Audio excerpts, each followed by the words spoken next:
Allahu Akbar, Allahu Akbar. Gimana kalau di dalam hadis Nabi sallallahu alaihi wasallam menyebutkan al-hajjul mabrur laisa lahu jazaa'un illal jannah. Haji yang mabrur itu pahalanya adalah surga. Yang mabrur itu ketika ditanya kepada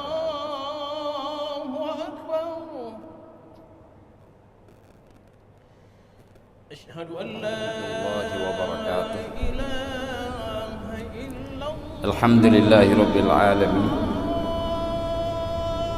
Wassalatu wassalamu ala asyrafil anbiya wal mursalin Sayyidina wa maulana Muhammad imamil mufassirin wa qaidil muhaddithin hujjatil fuqaha wa qudwatil awliya was salihin wa ala alihi wa ashabihi at-tayyibin at-tahirin.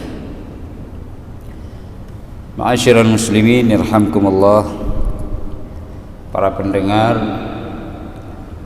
melalui siaran radio Republik Indonesia, Radio Baitur Rahman dan Serambi FM,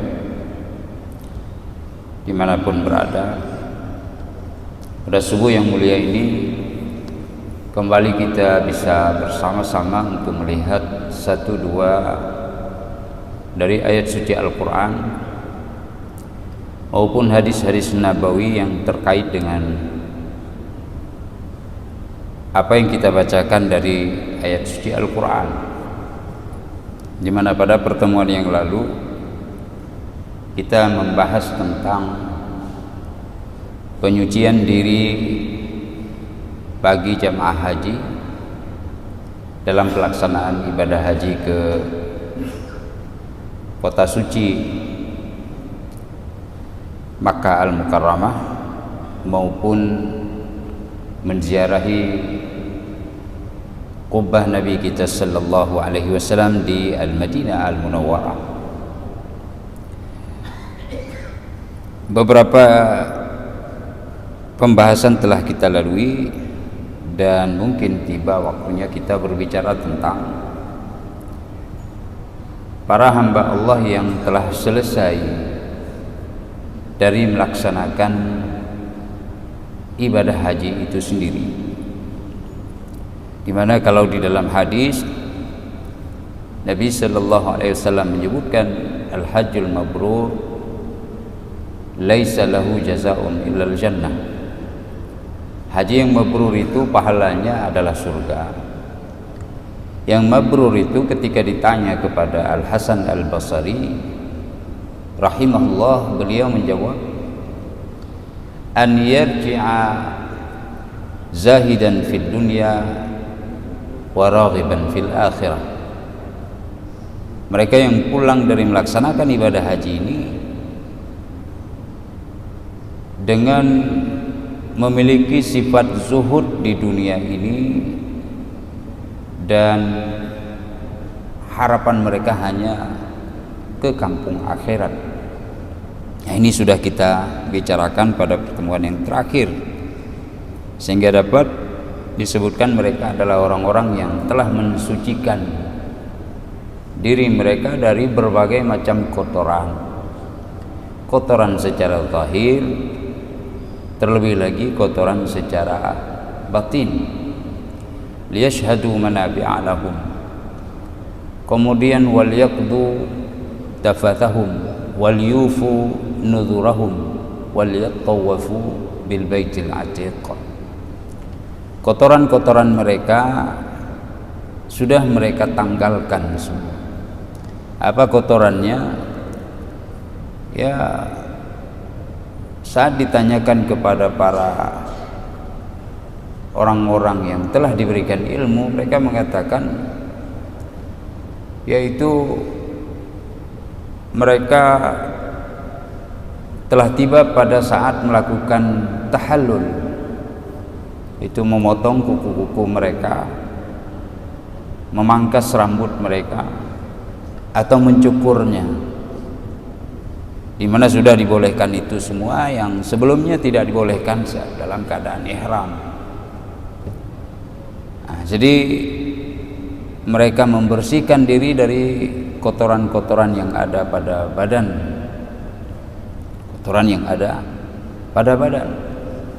Kuku sudah memanjang sekian lama perjalanan, padahal setiap 1 pekan sekali di dalam Islam kita dianjurkan untuk memotongnya, terutama sekali untuk menghadapi hari Jumat,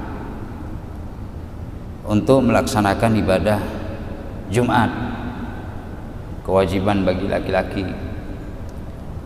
Ataupun ketika dia sudah memanjang, banyak aktivitas yang kita lakukan itu akan memberikan mudarat bagi kita, mau makan atau melakukan aktivitas-aktivitas keseharian di mana itu akan menyebabkan bakteri bisa bersembunyi di balik kuku-kuku kita itu, atau pada rambut kita yang tidak dibersihkan. Karena itu dalam Islam manajemen kebersihan itu sangat diperhatikan. An-nadhafatu syatrul iman. Kebersihan itu setengah daripada iman. An-nadhafatu miftahun atau at-tahur miftahun lil ibadah. Kesucian atau penyucian itu, bersuci itu merupakan kunci untuk melakukan ibadah. Suci secara zahir dan suci pula secara batin. Dalam hadis Nabi sallallahu alaihi wasallam menyampaikan, bila seseorang berwudu, saat dia membasuh wudunya, membasuh mukanya, itu akan keluar dosa-dosanya dari tempat tumbuh matanya, dari bulu-bulu matanya itu akan keluar dosa dan kesalahannya. Apanya keluar dosa dan kesalahan? Yaitu dosa yang dilakukan oleh manusia ketika melihat sesuatu yang tidak dihalalkan, dikeluar dia di sana. Saat dia melakukan madmadah, istinsyaq, sebagaimana di dalam hadis lainnya yang dipraktekkan oleh Utsman bin Affan saat melakukan wudu, itu Nabi katakan akan keluar dosanya dari mulut, akan keluar dosanya dari lubang hidungnya. Saat dibasuh tangan akan keluar dosa itu dari bawah kuku-kukunya, baik kuku-kuku kaki, kuku-kuku tangan saat dibasuh tangan, ataupun dari bawah kuku-kuku kaki. Tidak disebutkan dari kuku yang keluar, tapi dari bawahnya. Ini menandakan bahwa ya orang yang berwudu pun kuku-kukunya sudah bersih. Kalau belum bersih berarti dibersihkan dulu, karena memang kuku itu harus dipotong dalam hitungan 1 pekan, paling lambat ya 2 pekan. Kalau 2 pekan sekali berarti 15 hari dalam sebulan itu 2 kali untuk merapikan kuku-kukunya. Ini thumma liyaqdu tafathahum wal yufu nuzurahum. Kotoran yang ada pada badan akan ditanggalkan, karena sebelumnya kotoran itu tidak bisa disentuh. Ketika dia melakukan ihram dari miqat makaninya, di mana saja dia melakukan itu, maka tidak boleh potong. Selesai daripada pelaksanaan ibadah haji, ya dia melakukan tahallul, baru boleh dia tanggalkan itu semua, karena memang itu tidak akan melegakan seseorang bila ada kotoran pada tubuh secara zahir.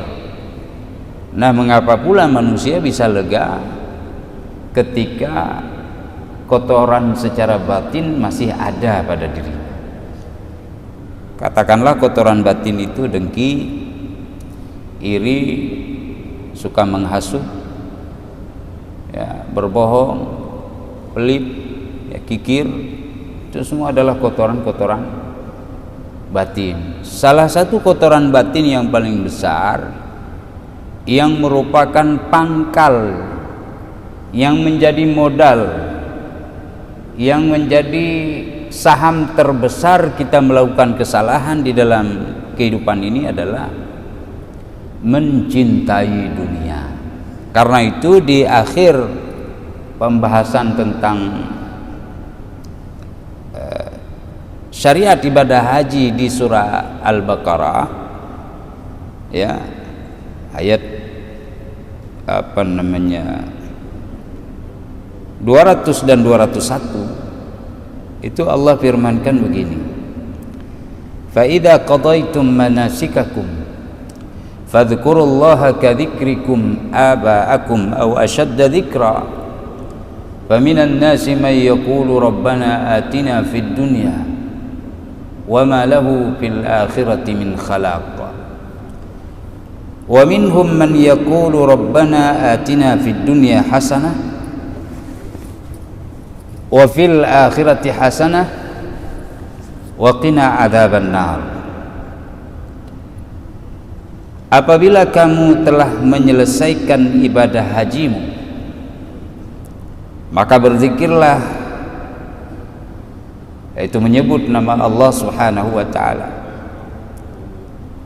sebagaimana kamu menyebut-nyebut dan membangga-banggakan leluhur nama nenek moyang kalian. Atau sebutlah Allah itu lebih besar, lebih banyak dari menyebut leluhur kalian yang pernah ada di masa dahulu. Maka di antara manusia ada orang yang berdoa, ya Tuhan kami, berilah kepada kami kebajikan dunia, dan tiadalah baginya bahagian yang menyenangkan dari kebajikan akhirat. Pada ayat 201 yang sudah kita bacakan juga tadi, wa minhum man yaqulu rabbana atina fid dunya hasanah wa fil akhirati hasanatan wa qina adzaban nar.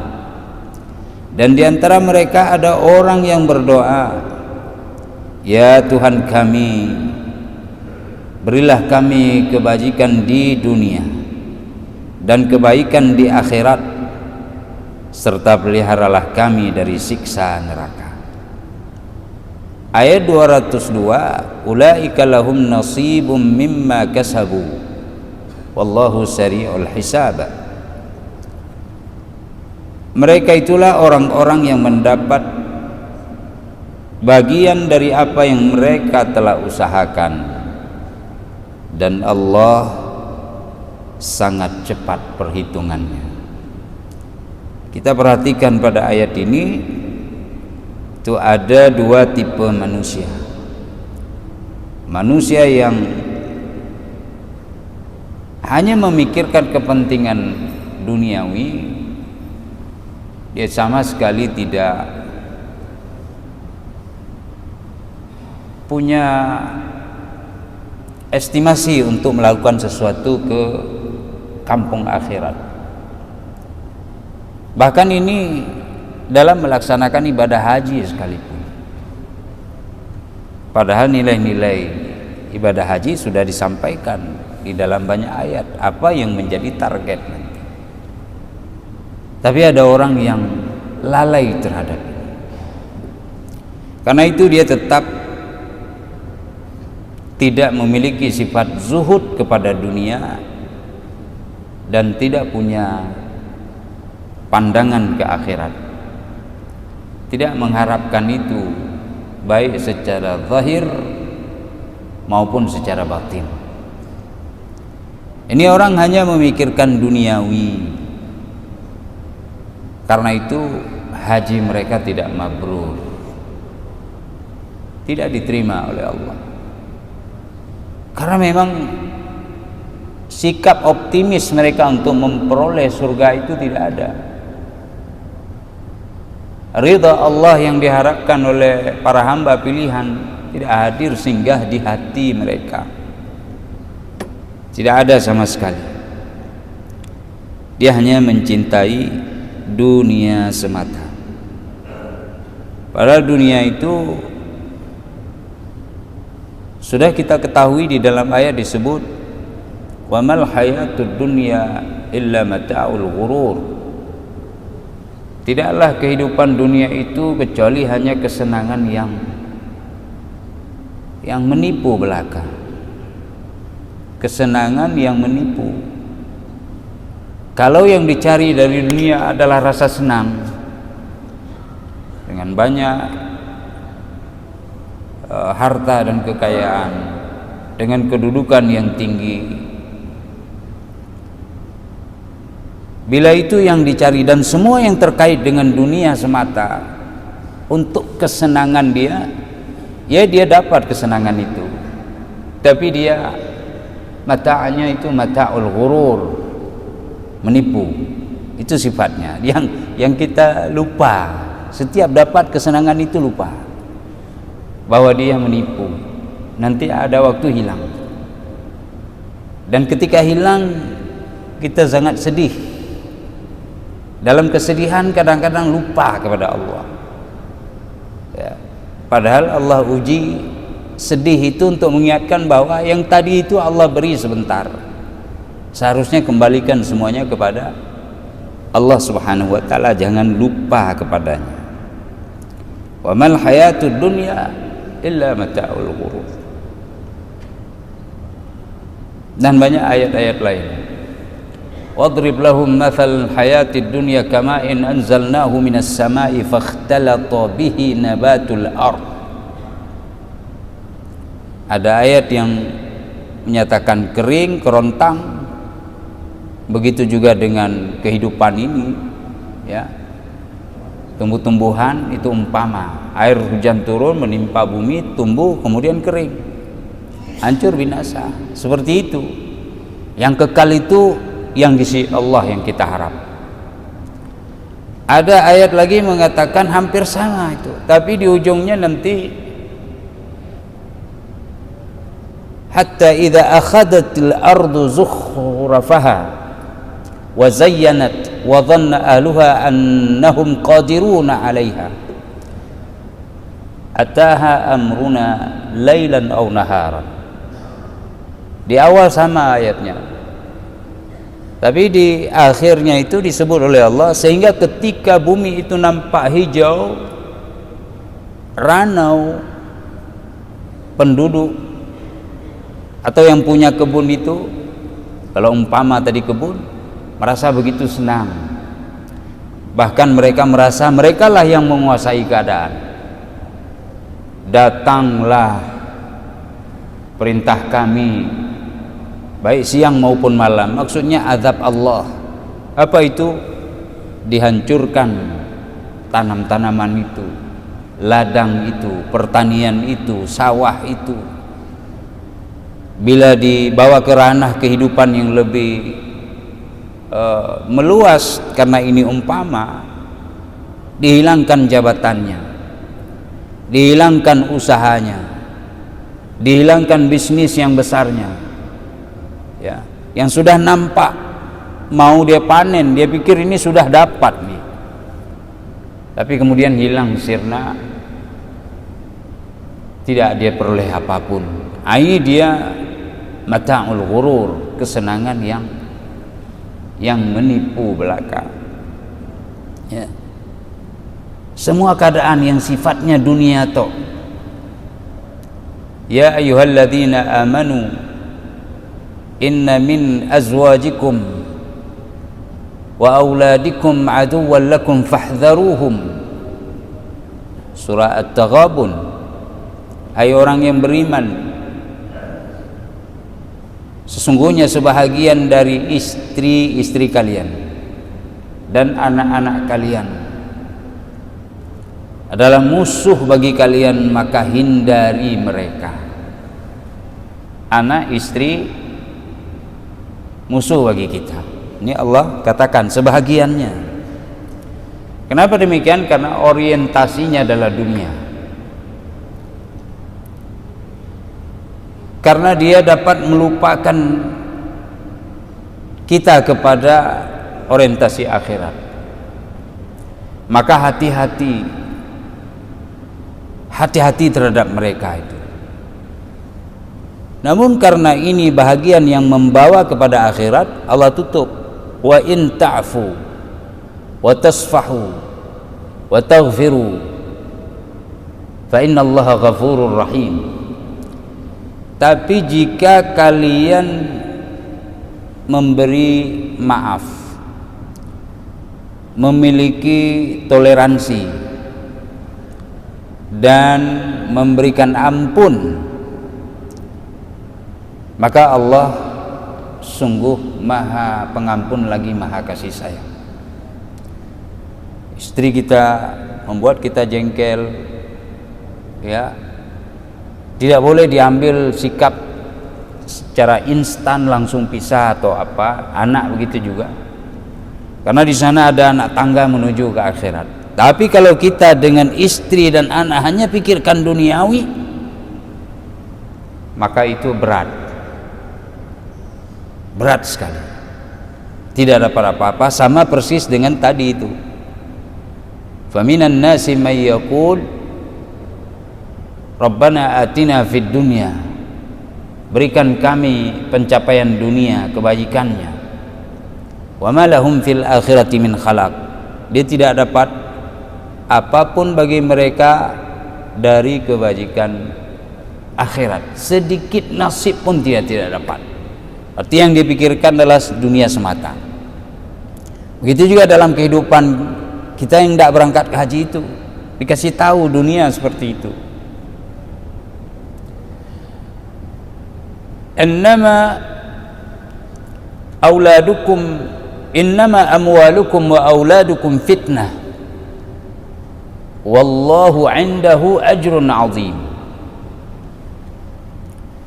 Hanya saja harta, kekayaanmu, anak-anak dan generasi penerusmu adalah fitnah, ya, ujian.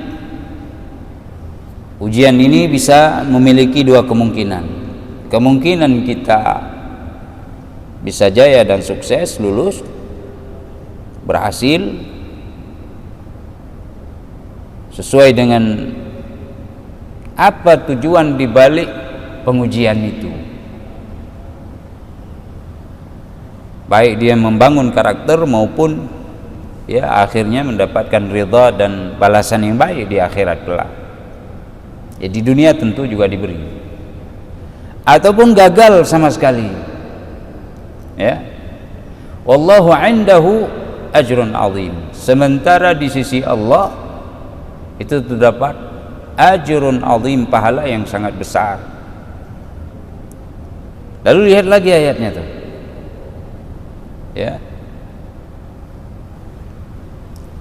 disuruh kita untuk bertakwa semaksimal mungkin.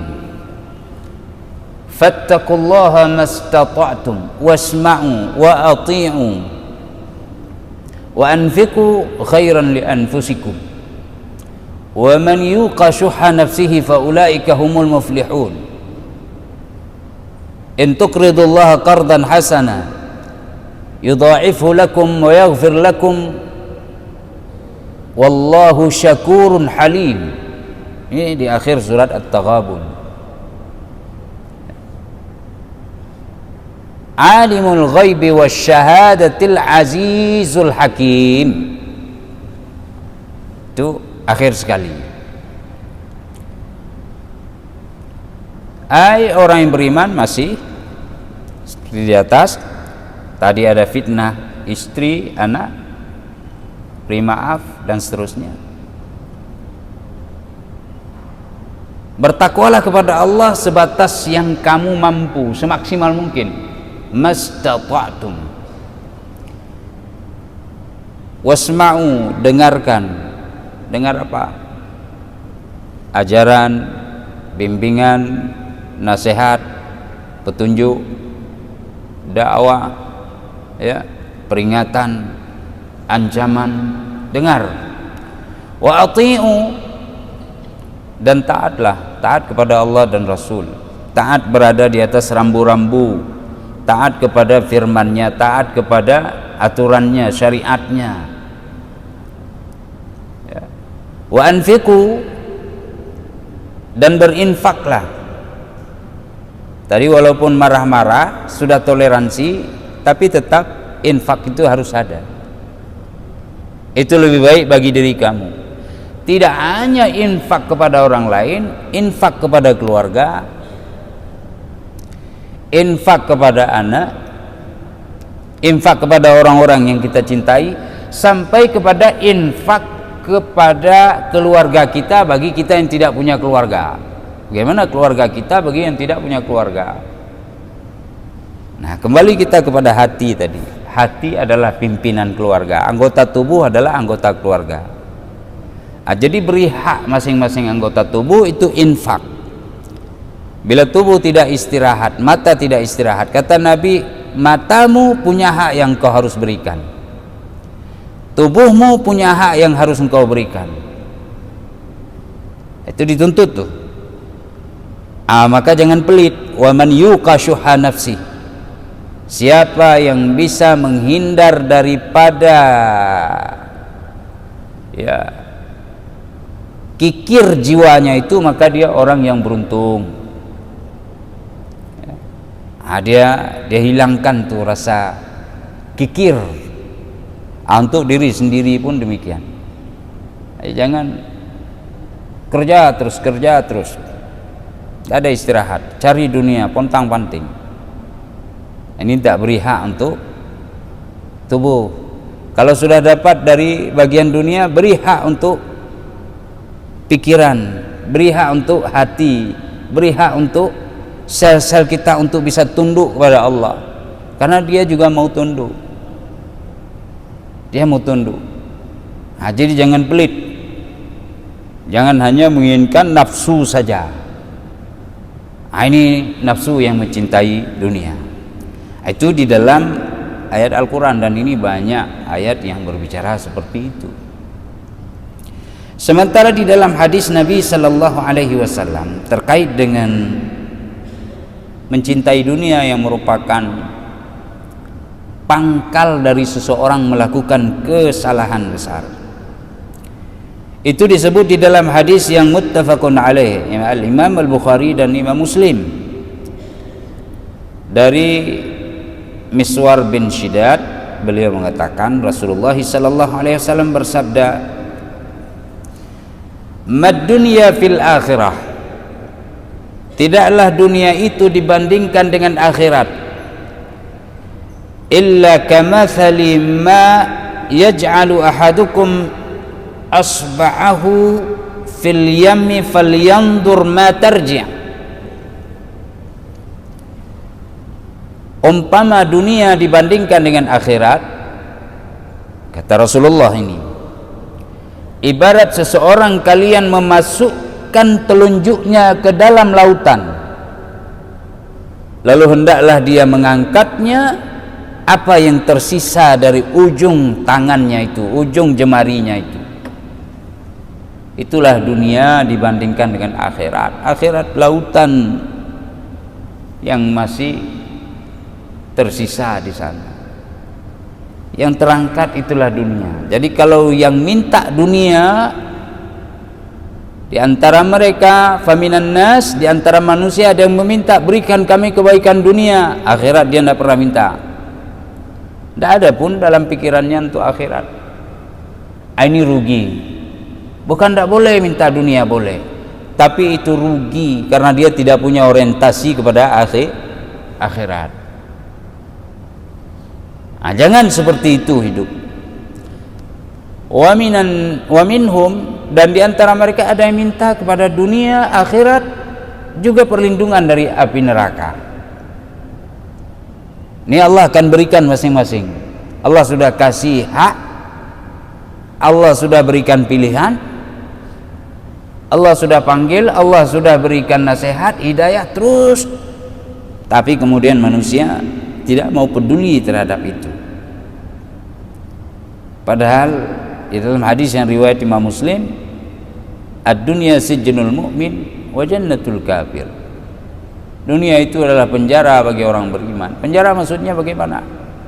Sehebat apapun pencapaian dunia yang pernah kita peroleh, bagi seorang mukmin dibandingkan akhirat itu masih penjara tuh. Bagi orang pajobu bungkuh dalam penjara. Bangka mangadhabu bungkuh dalam penjara. Ya, kadang-kadang dikasih nasi bungkus dilempar begitu saja, itu sudah merasa senang. Ya, itulah dia di penjara. Masih di luar sana banyak tempat-tempat restoran, makanan yang enak yang bisa kita pilih, belanja suka. Akhirat seperti itu. Ya, masih tersedia lautan yang luas untuk akhirat. Dunia yang kita peroleh seperti ini. Karena itu akan terpancing, akan tertarik, akan menjadi magnet untuk kita terus rakus dan loba terhadap dunia. Bila itu yang menjadi orientasi kita. Kalau kita lihat ada orang, siapapun itu, baru naik kendaraan roda 4, ada merek sedikit, sudah berani ngebut-ngebut, cara turunnya berbeda. Itu di tempat kita, Pak, di negeri kita, di provinsi kita. Padahal dibandingkan seluruh kekayaan yang ada di provinsi kita ini, yang dimiliki oleh kita masing-masing, kumpul. Kita kumpul nih, yang ibu-ibu punya ya semua kekayaannya, yang saya punya, yang bapak-bapak punya, seluruh Aceh kita kumpul nih, yang pejabat punya, orang miskin punya, kumpul semua kita nih. Itu kekayaan kita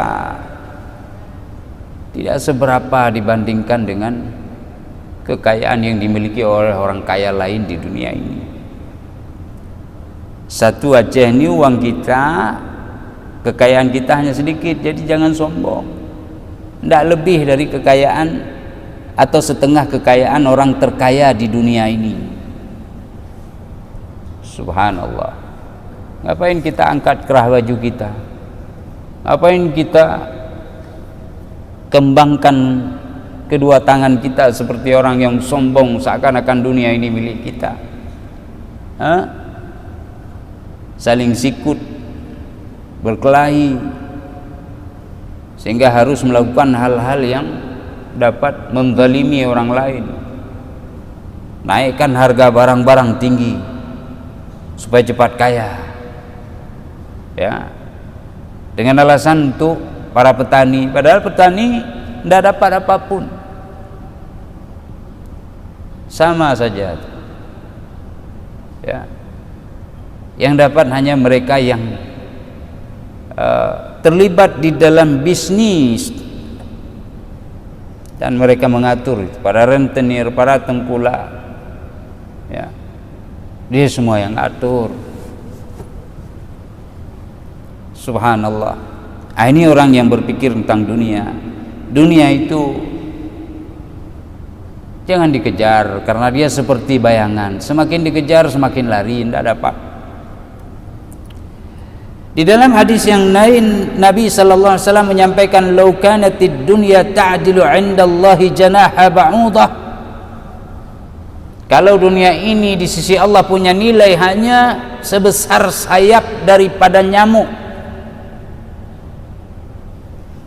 Kalau sebesar sayap nyamuk saja ada nilai dunia ini di sisi Allah, maka Nabi katakan, "Masaqa minha kafiran syarbatama." Sungguh Allah tak akan berikan satu teguk pun minuman kepada orang kafir. Karena minuman itu dari dunia. Ya, minuman itu di dunia, air dunia tuh. 70% dunia ini dari air. Ini bumi kita misalnya. Kita bicara bumi dulu. Itu satu teguk tak akan diberikan kepada orang kafir kalau dunia ini punya nilai di sisi Allah, walaupun nilai itu hanya sebesar sayap nyamuk. Tapi Allah tak punya nilai terhadap dunia ini.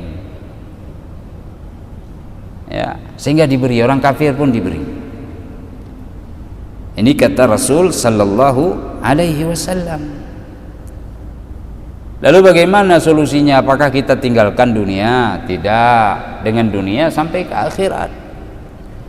Wal baqiyatus salihatu 'inda rabbika thawab, wal baqiyatus salihatu khairun 'inda rabbika thawaban wa khairun amala. Tiada ayat lain, wa khairun uqba. Sementara al-baqiyatus salihat, ya, yang amal-amal saleh yang bisa tersisa di sisi Allah itu yang paling baik, akan dibalas dengan pahala, akan mendapatkan kesudahan yang baik. Dari mana dapat itu semua? Juga dari dunia. Karena kita hidup di atas dunia, beribadat di atas dunia, memanfaatkan dunia untuk sampai kepada Allah Subhanahu wa taala. Nah, ini masuklah di dalam ayat dan hadis. Kalau ayat tadi, wa minhum man yaqulu rabbana atina fid dunya hasanah wa fil akhirati hasanatan wa qina adzabannar. Minta kebaikan dunia, minta pula kebaikan akhirat, dan minta kebebasan, kemerdekaan dari azab neraka jahanam. Kalau di dalam hadis Nabi sallallahu alaihi wasallam sebutkan ad-dunya mal'unatun wa mal'unun ma fiha. Dunia itu dilaknat dan dilaknat semua apa yang ada di atasnya. Ini ya, dilaknat dan dilaknat semua apa yang ada di atasnya. Itu hadis dari Ibnu Majah, At-Tirmidzi, dan dihasankan oleh Al-Imam At-Tirmidzi. Dunia dilaknat dan semua yang ada di atasnya itu terlaknat, illa, kecuali, nah itu dia tadi solusinya, illa ma kana lillahi minha, kecuali apa yang diperuntukkan untuk Allah dari dunia itu. Nah, ini kita hidup nih, pakai baju bagus-bagus, kopiah bagus-bagus, minyak wangi, ya, parfum, mandi tadi pakai sabun, berwudu, jalan dengan kendaraan, ya, dari semalam sudah dipersiapkan, bensin sudah habis, bahan bakar, ya, isi untuk apa subuh besok? Illa ma kana lillahi minha, kita persiapkan untuk Allah. Wa fil akhirati hasanah, dunia dia minta, ada orang tidak bisa pergi karena apa? Bahan bakarnya tidak ada, karena dia tidak dapat hasanah dunia. Nah, maka dibagi kepada 5 itu, yang insya Allah mungkin tidak bisa kita bicarakan pada subuh ini. Ada 5 kriteria orang-orang yang dia terhindar dari dunia, baik dengan sendirinya maupun dia yang menghindar. Kalau terhindar dengan dunia karena sendirinya, kan ada orang yang fakir tuh kan, ada orang yang fakir, miskin, dunia nak mau dekat sama dia, dia kepingin dunia tapi nak mau dekat dunia itu. Ada orang dunia sudah ada di depan mata tapi dia tidak mau ambil. Itu pola kehidupan yang zuhud. Nah, tapi sudah terbicarakan juga ini. Nah, seperti Aisyah misalnya, itu lebih tinggi lagi dari zuhudnya. Dapat 1 kantong emas, ya, dapat 1 kantong emas, dibagi-bagi sama Aisyah bunda kita radhiyallahu anha. Setelah habis semuanya, baru kemudian jariyah, para pembantu, para budak bertanya, "Bunda, aturan tadi beli daging lah, kami kepingin lah makan daging. Aisyah bilang, kenapa tadi kalian tidak ingatkan? Ini sudah habis. Jadi begitu dapat, dia cari akhirat, bukan sembunyikan, diam-diam, tidak habis. Ini orang yang ridha kepada Allah, sama ada dengan tidak, bagi dia tak persoalan. Ya, kesenangan dunia itu bukan diukur dari sana. 1 sen, 1 suap, 1 teguk, dia mengatakan alhamdulillah, sebagaimana Nuh alaihi salam melakukannya. Wa kana innahu kana abdan syakura. Sesungguhnya Nuh alaihi salam itu adalah seorang hamba yang bersyukur atas nikmat Allah Subhanahu wa taala. Nah, jadi meskipun kita tidak sempat berangkat untuk tahun ini, kita bisa menyertai saudara-saudara kita yang berangkat, ingatkan mereka tentang niat yang baik, pencapaian yang baik. Begitu juga dengan kita, masih bisa berbuat meskipun tidak sempat berangkat ke tanah suci. Insyaallah kita pun bisa berdoa, Rabbana atina fid dunya hasanah wa fil akhirati hasanah wa qina adzabannar. Sehingga kita tidak masuk ke dalam golongan yang Nabi sallallahu alaihi wasallam sebutkan di dalam hadis melalui Abu Musa al-Asy'ari. Kata Nabi, man ahabbad dunya adarra bi akhiratihi wa man ahabba akhiratahu adarra bi dunyahu fa'akthiru fa'athiru ma baqiya ala ma yafni. Siapa yang mencintai dunia, dia pasti akan memudaratkan akhiratnya, dan siapa yang cinta kepada akhirat, dia pasti mudarat terhadap dunianya.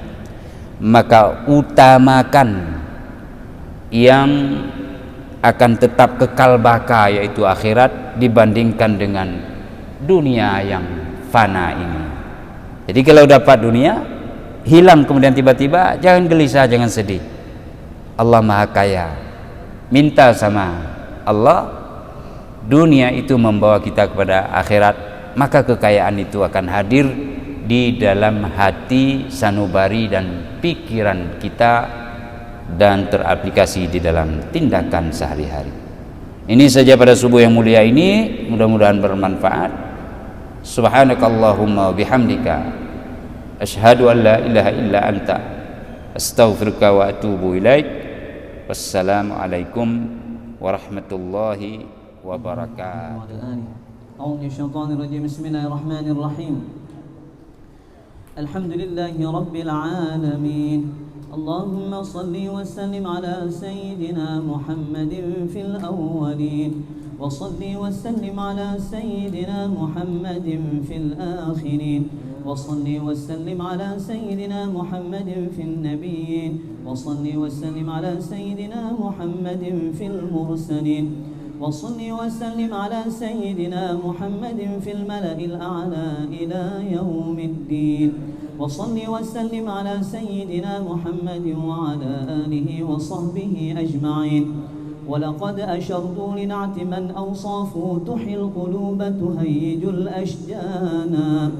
والله قد أثنى عليه فما يساوي القول منا أو يكون ثنانا، لكن حبا في السرائر قد دعا لمديح صفوة ربنا وحدانا.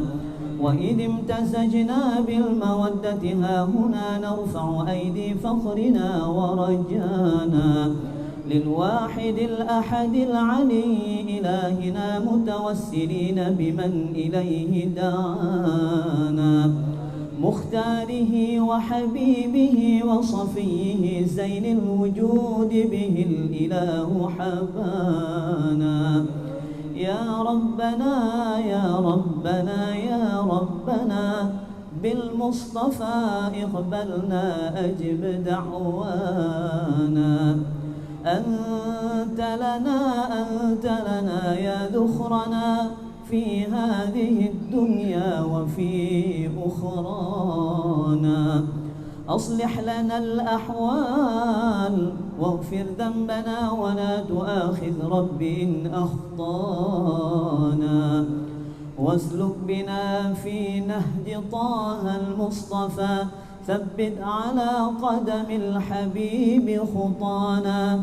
أرنا بفضل منك طلعة أحمد في بهجة عين الرضا ترعانا. واربط به في كل حال حبلنا وحبال من ودى ومن والانا. والمحسنين ومن أجاب نداءنا وذوي الحقوق وطالبا أوصانا. والحاضرين وساعيا في جمعنا ها نحن بين يديك أنت ترانا. ولقد رجوناك فحقق سؤلنا واسمع بفضلك يا سميع دعانا. وانصر بنا سنة طه في بقاع الأرض واقمع كل من عادانا. وانظر إلينا واسقنا كأس الهنا واشف وعاف عاجلا مرضانا. واقضي لنا الحاجات وأحسن ختمنا عند الممات وأصلح عقبانا. sama-sama. يا ربي واجمعنا وأحبابا لنا في دارك الفردوس يا رجوانا. يا ربي واجمعنا وأحبابا لنا في دارك الفردوس يا رجوانا. يا ربي واجمعنا وأحبابا لنا في دارك الفردوس يا رجوانا. بالمصطفى